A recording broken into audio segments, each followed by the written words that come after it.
बहुत समय पहले एक घना जंगल था जहां गहरे तालाब के पास एक इच्छाधारी नागिन रहा करती थी। वह नागिन साधारण नागिन नहीं थी।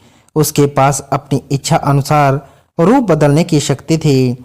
नागिन को एक वरदान प्राप्त था कि वह किसी भी रूप में बदल सकती थी, चाहे वह इंसान का हो या जानवर का।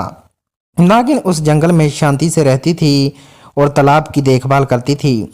लेकिन एक दिन जंगल के पास एक गांव से कुछ लोग तालाब में आकर बस गए। वे लोग उस तालाब का पानी इस्तेमाल करने लगे और धीरे धीरे तालाब का पानी दूषित करने लगे। नागिन को यह सहन नहीं हुआ, क्योंकि तालाब उसके जीवन का अभिन्न हिस्सा था। एक दिन गांव का एक युवक तालाब के पास आया और उसे तालाब की सफाई करते देखा। वह नहीं जानता था कि वह और कोई नहीं बल्कि इच्छाधारी नागिन थी। नागिन ने उस युवक का आदर और उसकी सरलता देखकर उसे क्षमा कर दिया और एक दिन उसकी मदद की। युवक को नागिन के बारे में पता चला तो उसने नागिन से विनती की कि वह गांव के लोगों को माफ कर दे और उन्हें सुधारने का अवसर दे।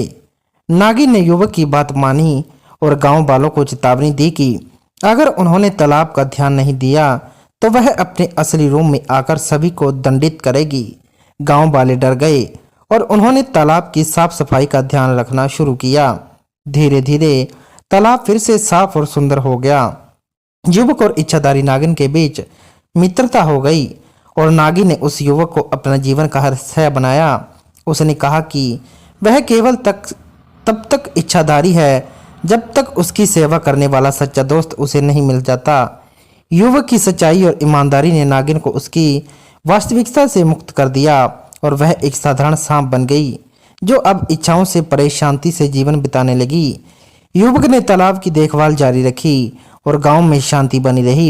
इस तरह इच्छाधारी नागिन की कहानी गांव में सदा सदा के लिए एक उदाहरण बन गई कि कैसे प्रेम, सत्य और प्रकृति की देखभाल जीवन के हर क्षेत्र में विजय दिला सकते हैं। दोस्तों, आज की हमारी कहानी आपको कैसी लगी? उम्मीद करता हूँ हमारी आपको कहानी बहुत अच्छी लगी होगी। कहानी अच्छी लगी है तो एक प्यारा सा कमेंट और चैनल को सब्सक्राइब कर देना। मिलते हैं नई कहानी के साथ, तब तक के लिए धन्यवाद।